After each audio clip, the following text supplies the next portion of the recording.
디도서 2장 1절에서 15절 말씀.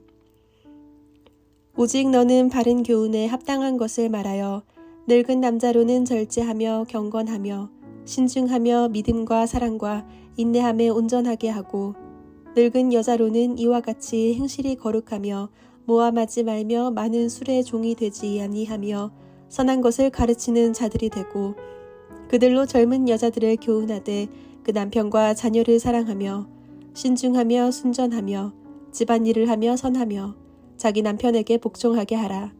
이는 하나님의 말씀이 비방을 받지 않게 하려 함이라.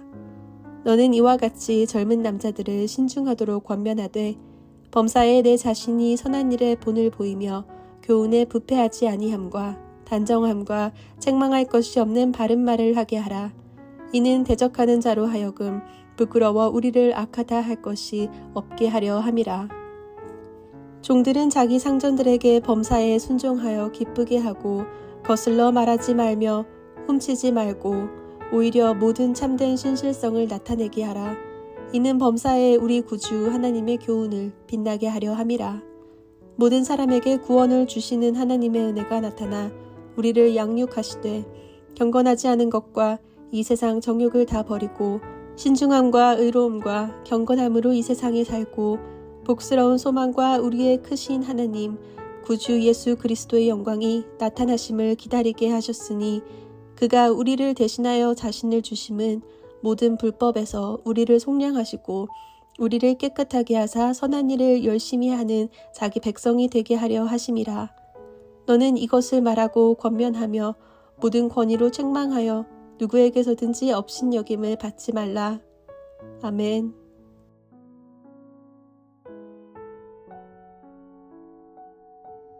함께 기도하겠습니다. 하나님, 주의 은혜로 이 땅 가운데 살게 하시고 또 그 은혜 따라 나아가게 하신 것 감사합니다.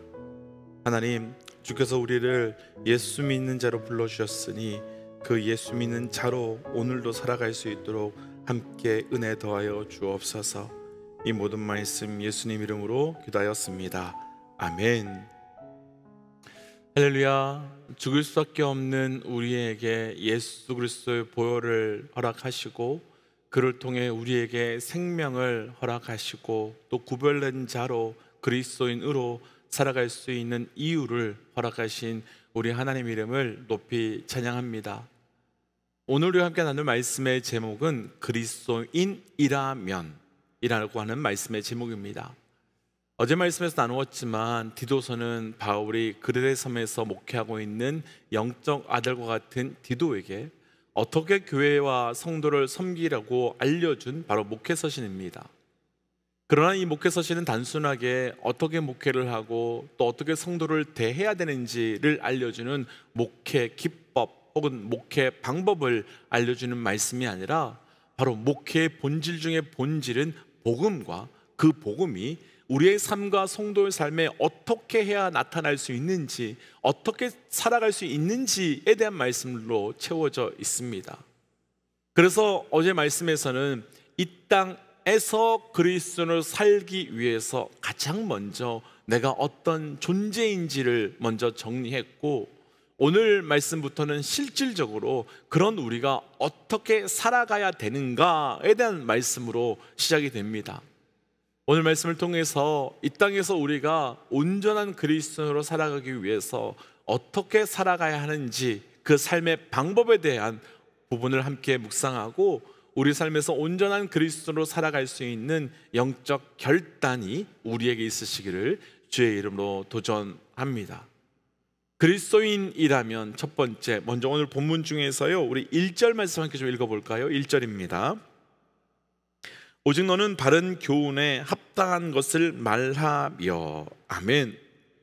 오늘 말씀은 오직 너는 바른 교훈에 합당한 것을 말하며 라고 시작이 되면서 늙은 남자와 늙은 여자, 그리고 젊은 남자와 젊은 여자, 그리고 종들과 주인들에 대한 말씀으로 채워져 있습니다.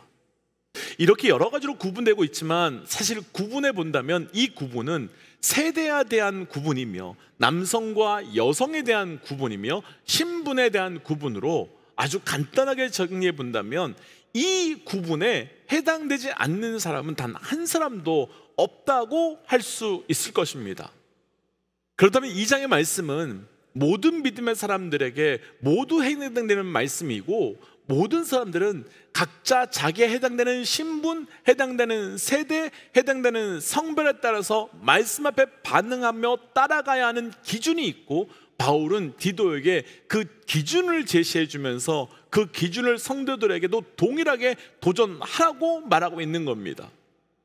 그렇다면 오늘 말씀 2장 전체를 덮고 있는 한 가지의 말씀이 있는데, 그리스도인이라면 합당한 교훈을 바탕으로 한 기준, 그러니까 합당한 교훈이 무엇이겠습니까? 진리겠죠. 그러니까 진리를 기준으로 삼고 그 기준에 합당하게 반응해야 한다라고 도전하고 있는 겁니다. 오늘 말씀에서 나눌 첫 번째, 그리스도인이라면 나의 신분에 합당한, 나의 세대에 합당한, 나의 위치에 합당한 온전한 진리의 기준을 가지고 그 진리의 기준에 반응하는 영적 도전입니다. 동일하게 우리 모든 믿음의 동역자들에게 도전하고 싶습니다. 우리가 그리스도인이라면 우리 세대에 합당한, 우리가 그리스도인이라면 우리 신분에 합당한, 우리가 그리스도인이라면 우리 위치에 합당한 진리의 기준을 분별하고 그 진리의 기준으로 실제 살아가는 영적 결단이 있으시기를 주의 이름으로 축복하고 도전합니다. 하지만 사실 우리에게 합당한 진리의 기준을 찾는다는 것은 결코 쉬운 일이 아닙니다. 오늘 말씀에서도 젊은 여자들에게 주시는 말씀 중에 남편에게 복종하라 라고 하는 말씀이 있습니다. 그런데 이 말씀이 젊은 남자들에게는 아내들에게 복종하라 라고 말하지 않습니다. 그리고 또 종들에게는 상전들에게 범사에 순종하라고 말씀하고 있습니다. 이 말씀 또한 동일하게 주인들에게는 종을 두지 말고 종들이 있다면 다 풀어주고 너와 함께 동일하게 대해야 된다, 이런 말씀도 없습니다. 그럼 과연 이것을 합당한 기준이라고 말할 수 있을지 의문이 들 수밖에 없습니다. 아니, 남편에게 복종하라니요, 말씀에 합당한 기준이라면 아내와 남편이 한 몸이라고 말씀하신 것처럼 공평하게 서로가 서로에게 복종하고 서로가 서로에게 순종하라고 말해야지, 아내들에게만 남편에게 복종하라니요, 또 종들에게는 주인에게 복종하라니요. 아니, 다 같은 인간인데 왜 한 사람이 더 가졌다고 덜 가진 사람이 더 가진 사람에게 복종을 해야 하는 겁니까? 이건 차별이지 진리가 아니지 않겠습니까? 이것은 잘못된 기준이지 온전한 기준이 아니라고 할 수밖에 없지 않겠습니까? 우리는 이 부분에서요, 우리가 합당하다고 생각하는, 그리고 정의라고 생각하는 그 기준이 어떤 기준인지를 한번 생각해 보아야 됩니다. 왜냐하면 그 기준이 온전하게 세워지지 않은 채 우리의 기준으로 오늘 말씀을 보면 그리스도인이 살아가야 되는 기준이 세상과 너무나도 다르기 때문입니다. 사실 우리는 각자가 생각하고 각자가 가지고 말할 때 거의 대부분의 사람들은 나의 생각이 가장 객관적이고 가장 합당하다라고 말합니다. 그래서 심지어 하나님의 말씀조차도 내 생각과 다를 때는 하나님의 생각, 하나님의 말씀, 하나님의 뜻이 좀 이상하다라고 말합니다. 그런데 오늘 말씀에서요, 바울은 디도에게 바른 교훈에 합당한 것인지, 그러니까 우리의 생각에 합하여 우리의 뜻이 우리의 생각과 우리의 이익과 합하여서 우리의 것이 옳은 것인지로 고민하는 것이 아니라 바른 교훈, 그러니까 진리에 합하여 그것이 바른 것인지를 반드시 점검하라라고 도전하고 있습니다. 그러니까 우리의 기준이 우리의 생각, 우리의 이익, 우리의 위치에 합하여 온전한 것이 아니라 진리에 합하여 온전한 기준이어야 된다는 겁니다. 오래전에 어떤 책에서 읽었던 글인데 많은 생각을 주는 글이라서 좀 나누고 싶습니다. 한 버스에 어떤 사람이 아주 말을 심각하게 더듬으면서 겨우겨우 옆에 있는 사람들에게 자기가 어디 목적지까지 가는데 그곳을 처음 가서 잘 몰라서 그러는데 얼마나 걸리느냐라고 말을 더듬으면서 옆 사람에게 물었습니다.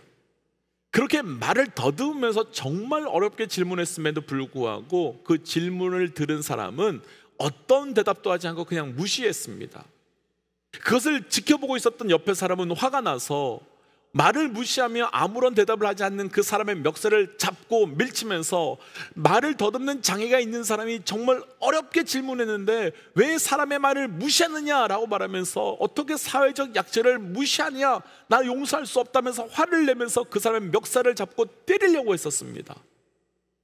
그런데 그때 멱살에 잡힌 그 사람, 그러니까 그 말을 더듬는 사람의 질문을 들었음에도 불구하고 그 질문에 답하지 않았던 사람이 말을 더듬거리면서 울면서 말을 하기 시작합니다.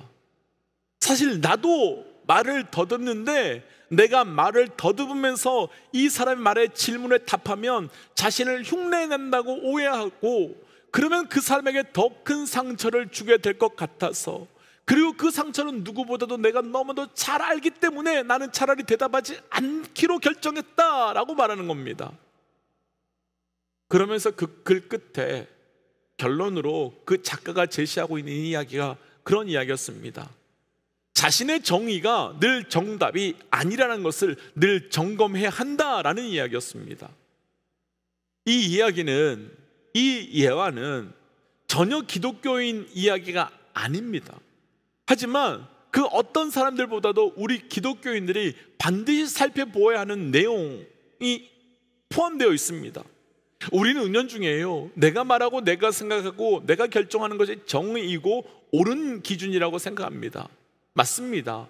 정의이고요, 옳을 수 있고 맞는 기준일 수 있습니다. 그런데 그리스도인이라면, 그리고 그리스도인으로 살아간다는 것은 정의가 아니라 진리로 살아가는 사람들이고 우리의 기준이 아니라 오직 진리로 선택하는 삶이 되어야 되는 겁니다.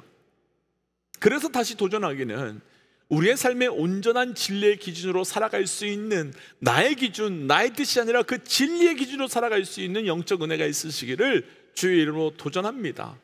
우리는 합당한 진리로 사는 것이지 합당한 나로 살아가는 자들이 아니기 때문입니다. 그리스도인이라면 오늘 말씀에서 도전하는 두 번째 11절과 12절입니다. 모든 사람에게 구원을 주시는 하나님의 은혜가 나타나 우리를 양육하시되 경건하지 않은 것과 이 세상 정욕을 다 버리고 신중함과 의로움과 경건함으로 이 세상에 살고. 아멘. 바울은 디도에게 11절부터는 이전 10절까지는 완전 다른 도전을 합니다. 10절까지는요, 연령에 따라서 그리고 성별에 따라서 위치에 따라서 다른 도전을 하는데요, 우리가 방금 읽었던 11절 말씀 이하부터 쭉 말씀을 보시면 알겠지만 모든 사람에게 라고 말하면서 동일한 도전을 합니다.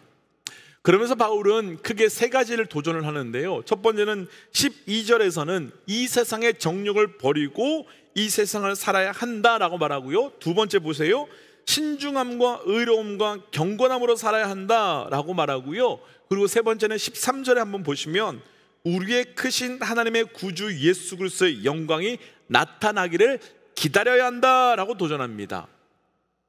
이 부분을 오늘 말씀의 제목으로 해본다면, 그리스도인이라면 이 세상의 정욕을 버리고 살아가야 하며 신중함과 의로움과 경건함으로 살아야 하며 그리고 그리스도의 영광에 나타날 때까지 기다려야 하는 자가 그리스도인이다라고 말하고 있는 거지요.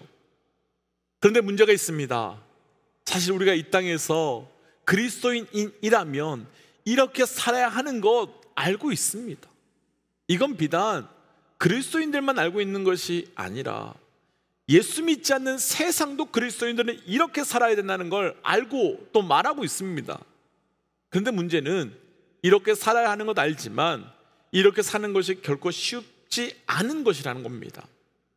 그리스도인이라면 이렇게 살아야 하고 그리스도인이라면 이렇게 반응해야 하는 것 알지만 이렇게 사는 것이 결코 쉽지 않다는 것이 문제입니다.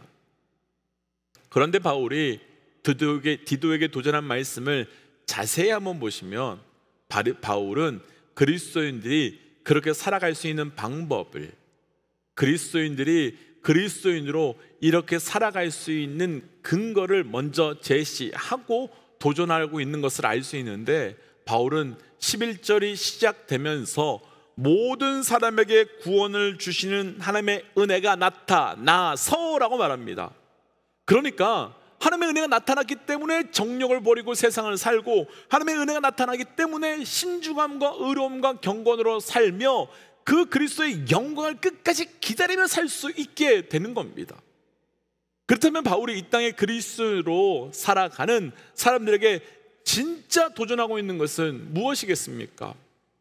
구원을 주시는 하나님의 은혜로만 살라고 도전하는 거지요. 맞습니다. 사실 우리 힘으로 정욕을 버리고 세상을 살며 신중함과 의로움과 경건함으로 살며 그리스도의 영광을 기다리며 사는 것 결코 쉽지 않습니다. 작은 욕심 하나도 이기지 못하는데 어떻게 우리가 그렇게 살 수 있겠습니까? 그런데 받은 은혜로 살면, 받은 은혜로 살아가면, 그 은혜로 살아가면 그 결과가 정욕을 버리고 신중함과 의로움과 경건으로 살게 되고, 이 땅이 힘들고 어렵지만 그리스도의 영광을 기다리며 살 수 있게 되는 겁니다. 오늘 말씀에 나누고 싶은 그리스도인이라면 두 번째, 그리스도인이라면 은혜로 사는 자이며 그리스도인이라면 은혜로 붙들고 살아가는 자라는 겁니다. 우리 모든 믿음의 동역자들에게 도전하기는 우리가 힘써서 정욕을 버리고 세상을 살며 애써서 신중함과 의로움과 경건으로 살며 억지로 그리스도의 영광을 기다리며 사는 것이 아니라 주시는 은혜 때문에, 그리고 그 은혜로 그렇게 사라질 수밖에 없는, 그렇게 살아가게 되는 그리스도인이 되시기를 주의 이름으로 도전하며 축복합니다. 그래서 오늘 말씀으로 이렇게 좀 기도하고 싶습니다. 하나님, 우리가 온전한 그리스도인으로 살아갈 수 있도록 오직 진리가 우리의 기준이 되게 하시고, 뿐만 아니라 이미 우리에게 주신 그 구원의 은혜를 기억하며 그리스도인으로서 살아갈 수 있는 힘과 은혜와 능력을 더하여 주옵소서라고 함께 기도하겠습니다. 함께 기도할까요? 기도하지요. 하나님, 오늘 주신 말씀을 기억하며 기도하며 나아갑니다. 아버지, 주께서 우리에게 주셨다는 놀라운 은혜가 아버지 얼마나 크고 놀라운지 다시 한번 기억하며 나갑니다. 아버지, 이 세상에서 아버지 그리스도인으로 살아가기 위하여 주께서 주신 은혜를 붙들고 그 진리로 살게 하여 주시고, 하나님 그 진리와 아버지께서 주셨던 그 놀라운 은혜가 우리에게 증거되어 하나님 것을 살아갈 수 있도록 우리에게 힘을 더하여 주시옵소서. 하나님, 그래서 오늘도 담대히 그리스도인으로 살기 원합니다. 하나님, 이 땅에서 온전한 그리스도인으로 살기 원합니다.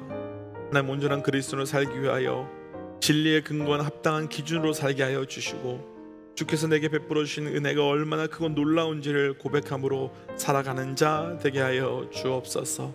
하나님, 그래서 오늘도 내 삶이 이 땅에서 온전한 그리스도인으로 살게 하여 주시옵고, 그 그리스도인으로 살 때마다 주의 동행함의 은혜가 날마다 고백되고 간증되게 하여 주옵소서.